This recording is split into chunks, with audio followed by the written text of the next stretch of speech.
Hello my beautiful people, welcome to your week ahead weekly general taroscope with me, Raphael from Radiant Reality. It's an absolute pleasure to have you. Thank you so much for being here. Thank you so much for joining me. Quick note, these readings are for everybody. It is a general overview of the energies, trends and themes that we are likely to experience over the course of the week.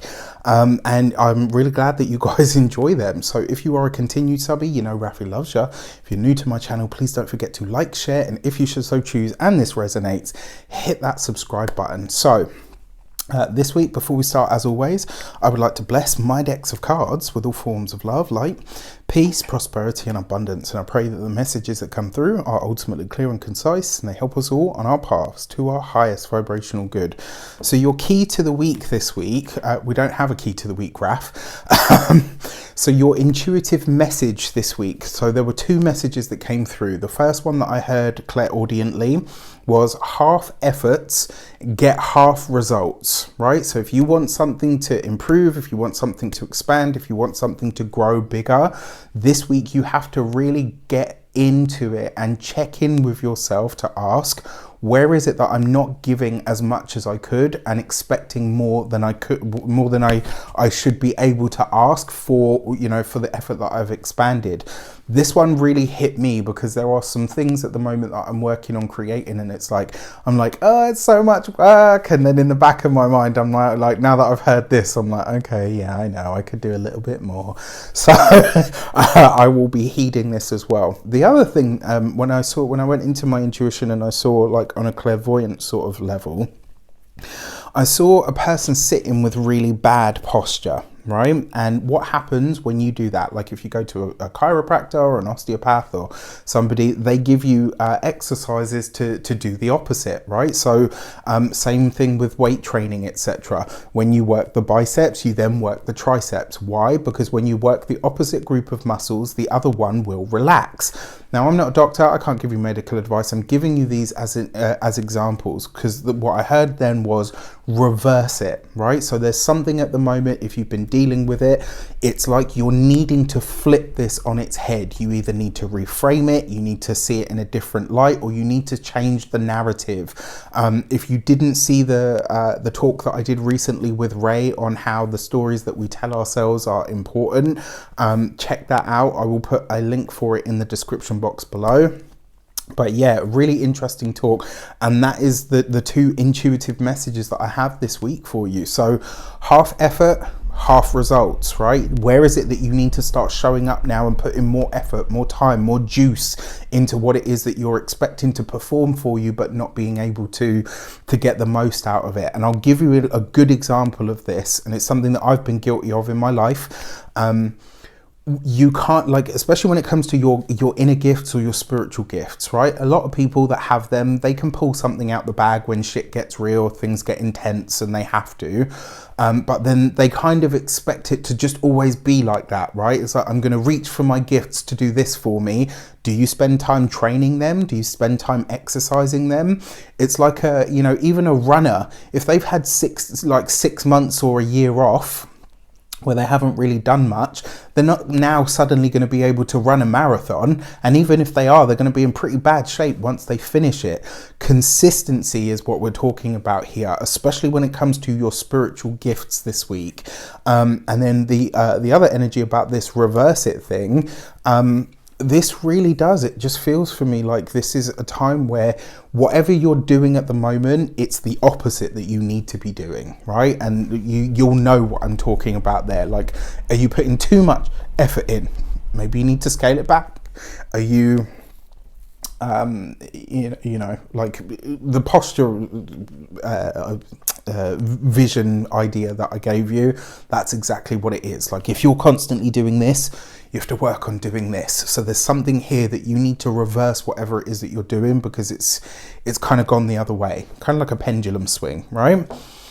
For our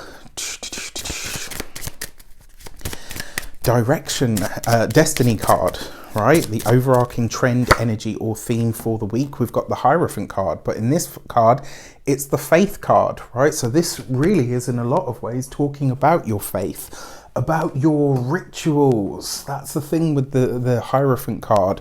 What you do on a daily basis, where you put your time, your effort, your attention. What do you put your faith and your trust and your hope into? What routine do you build on a daily level that either enhances your experience or creates one that you don't want? If I'm honest, I kind of feel like the whole way that we could sum up this reading before I even get into any of the other cards are responsibility, right? Where is it that you are or are not taking responsibility for the experience that you are having right now? That hermit card, that Hierophant card there in the Destiny energy, this is really asking us to tap into, right? They say with a faith as small as a mustard seed, you can move a mountain. Well, what exactly are you doing with your mustard seed right now? What are you doing with your faith? What are you doing with your ideas? What are you doing on a day-to-day basis in your rituals, in your everyday experience? And how are they either serving you or hindering you? For our direction energy, how we best tap into this, utilize it, or circumnavigate it.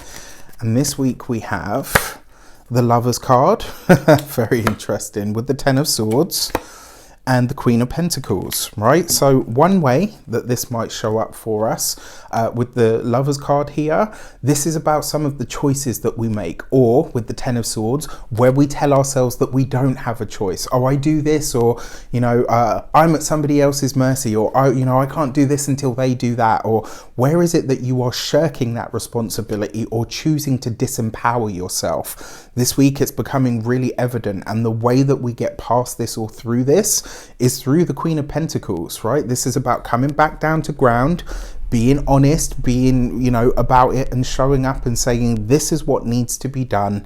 Here is where I am falling short. This isn't about giving yourself a hard time. It's just about not being complacent, right? So there's an energy that runs through these cards of saying, what part of this do I need to claim? What part do I need to reframe? And what part do I need to give myself a clap or a pat on the back for? The other thing is as well, because the Lovers card is choice, right? Choice with the Ten of Swords. This is choosing to end something or to let something go. And with that Queen of Pentacles, this is maybe deciding to stop growing or putting into an experience that isn't serving us, or paying into something that isn't paying out what it used to. That can be on a mundane level, but it could just as easily be on a spiritual one. Now, for the Insight cards, what are the energies that are coming in that we might need to be aware of? All right, and this week we get that Eight of Cups with the Three of Cups and the World card, right? So one way that this could show up for all of us is to really think about our group associations, maybe thinking about our friendship ties, our familial ties, maybe thinking about our professional ties. They fall underneath the Hierophant card, and what this suggests to me is a lot of us this week are starting to get a real handle on, or a new understanding of where it is that we're kind of not, like I said, you know, with all of this stuff, where we're not showing up, but more importantly, where we're not really connecting to our network, where we're not really connecting to our group. And the really interesting thing about this is the Star card has been very active this week in the weekly readings, and what this suggests to me is something about groups, networks, interconnectivity is going to come up this week. Now that World card on the wider world stage, especially with the Three of Cups, this is going to be more of people really kind of demanding more connectivity. I'm not talking about over the internet and all the rest of it. This is a lot of people now really starting to get into that space where they're not going to accept being separated from the rest of the world for much longer. We can see this shaping up around us, and I kind of feel like this is a time where we're going to see a lot more outspoken stuff, a lot more vocal about this kind of energy. This falls underneath the Hierophant card as well, which suggests the communities versus the government. There is going to be a little bit of, I say a little bit, we've already had plenty, but I feel like the pressure and the friction are about to amp up. I would also say with that 8 of Cups and the 3 of Cups as well, this is very likely to speak to changes of leadership, right? There's definitely a change in place. I mean, you know, where I am in the world, it's definitely, you know, those days are not far from us. But I do feel like this will be a very interesting week for the leaders of the world. And I think there's going to be a lot of interesting questions that are asked this week that cannot and will not be ignored. So it'll be interesting to see how this shapes up around us. So on the 17th, we've got a full moon in the sign of Cancer, and at this point Mercury is retrograde as well. So for the full moon message for the collective, we've got the Gate 44 and Scenting. And one of the things that I often say with this card when it shows up is about tapping into and trusting your instincts. This is about being fully aware and present with what your body, your intuition, your psychic awareness. The dog has a very keen sense of smell. This is a week, right? Pay attention. Where is it that you're getting BS when, you know, you're being sold truth? Where, like, this is a week to really show up about it. And with these cards, if you're going to expect to, or if the universe is expecting us to demand more from ourselves, to put more effort and all the rest of it, the people in charge better make damn sure that they start doing the same as well. We've all done our bit. Now it's time for them to do theirs. The other thing with this card as well, it represents loyalty. Who are the people that you are loyal to? Who are the people that you can count on when it's the fan? Who, you know, these are the people that you need to start looking at. And I will say, because it is the dog on there and that has a link to family, this might be a time where really considering who is your network, who are the people that you can collaborate with, connect with, who are the people that actually have your back when they say they will have your back. This is something that really does need to be looked at this week. And I think for all of us, it's like we're having to show up a hell of a lot more, right? And, you know, this whole thing about reverse it, there's likely to be a change of fortunes this week. There is definitely a shift coming, and I can feel it. I think everybody can at this point.